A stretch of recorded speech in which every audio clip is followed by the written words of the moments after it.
রাজ্য সরকারের চাকরিতে মহিলাদের জন্য ৩৩% সংরক্ষণ থাকবে। সরকারি বাসে বিনামূল্যে যাত্রা করতে পারবেন তারা। সংকল্পপত্র প্রকাশ করে মহিলাদের জন্য নানা প্রতিশ্রুতির কথা জানালো বিজেপি। অন্যদিকে তাদের সেই সমস্ত প্রতিশ্রুতিকে মিথ্যা প্রমাণ করতে সাংবাদিক বৈঠকে বিভিন্ন ভিডিও দেখালেন অভিষেক বন্দ্যোপাধ্যায়। শুক্রবার বিজেপির সংকল্পপত্র প্রকাশ করে মহিলাদের অনুদানের প্রতিশ্রুতি দিলেন অমিত শাহ। আর অন্যদিকে বিজেপির এই প্রতিশ্রুতিকে ভাঁওতা প্রমাণ করতে সাংবাদিক বৈঠক করে বিভিন্ন ভিডিও দেখালেন অভিষেক বন্দ্যোপাধ্যায়। 8 मार्च तक दिल्ली की बहनों के खाते में 2,500 रुपया पहुंचना शुरू हो जाएगा। हर महीना 2500 मिल जाएगा और गैस चूल्हा मिल जाएगा फ्री में। हमें तो कुछ भी नहीं मिल रहा अभी तक।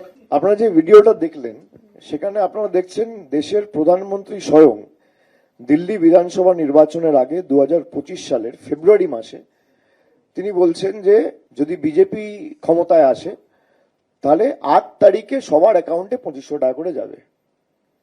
আজকে 2026 সালের এপ্রিল মাস, প্রায় 14 মাস হয়ে গেছে, একজন মহিলা 5 পয়সা পায়। পাল্টা তৃণমূলকে তীব্র আক্রমণ করেছে বিজেপি।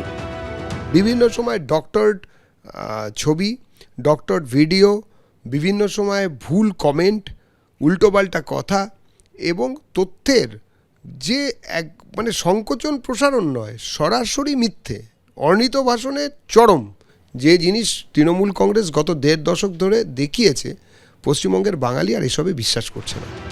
মহিলা ভোট পেতে আরো একাধিক প্রতিশ্রুতি দিয়েছে বিজেপি। সংকল্পপত্রে তারা বলেছে বিজেপি ক্ষমতায় এলে চাকরিতে মহিলাদের 33% সংরক্ষণের ব্যবস্থা করা হবে। লাখপতি দিদির আওতায় আনা হবে 75 লক্ষ মহিলাকে। সরকারি বাসে বিনামূল্যে যাত্রার ব্যবস্থা করা হবে। প্রতি মণ্ডলে তৈরি হবে মহিলা থানা। প্রত্যেক থানায় থাকবে মহিলাদের জন্য সহায়তা ডেস্ক। कभी भी हमारे चुने हुए मुख्यमंत्री को ऐसा स्टेटमेंट नहीं देना पड़ेगा कि इतनी देर रात को महिलाओं ने बाहर निकलने की जरूरत क्या है। ऐसे बंगाल का हम निर्माण करेंगे। আপনারা মানুষের মৌলিক অধিকার কেড়ে নিচ্ছেন, বাঁচার অধিকার কেড়ে নিচ্ছেন। যে প্রতিশ্রুতিগুলো দিয়েছে, একটা প্রতিশ্রুতিও আপনারা বিধানসভা ধরে ধরে দেখুন না। হরিয়ানা যে প্রতিশ্রুতিগুলো দিয়েছে বাস্তবায়িত হয়েছে, মহারাষ্ট্রে যেগুলো দিয়েছে বাস্তবায়িত হয়েছে, আসামে যেগুলো দিয়েছে একটাও বাস্তবায়িত হয়েছে। প্রধানমন্ত্রী বলেছিল আমাকে 50 দিন দিন, আমি কালো টাকা ধ্বংস করবো। আজ কালো টাকা ধ্বংস হয়েছে। শুধু তৃণমূল বা বিজেপি নয়, মহিলাদের ভোট পেতে তাদের ইস্তাহারে নানা প্রতিশ্রুতি দিয়েছে সিপিএম ও কংগ্রেস। সিপিএম যদি রাজ্যে ফের ক্ষমতায় আসে তারা মহিলাদের 20 লক্ষ স্বনির্ভর গোষ্ঠী তৈরির আশ্বাস দিয়েছে। অন্যদিকে কংগ্রেস তাদের ইস্তাহারে দুর্গা সম্মান নামে মহিলাদের প্রকল্পের জন্য একাধিক প্রতিশ্রুতি দিয়েছে। তার অন্যতম হলো মহিলাদের মাসে 2000 টাকা করে অনুদান, মহিলা উদ্যোগপতিদের জন্য 5000 কোটি টাকার বিশেষ ফান্ড তৈরি, এখন 5 লক্ষ টাকা পর্যন্ত সুদহীন ঋণ মহিলাদের। অর্থাৎ ভোটের আগে সবার লক্ষ্য মহিলা ভোট।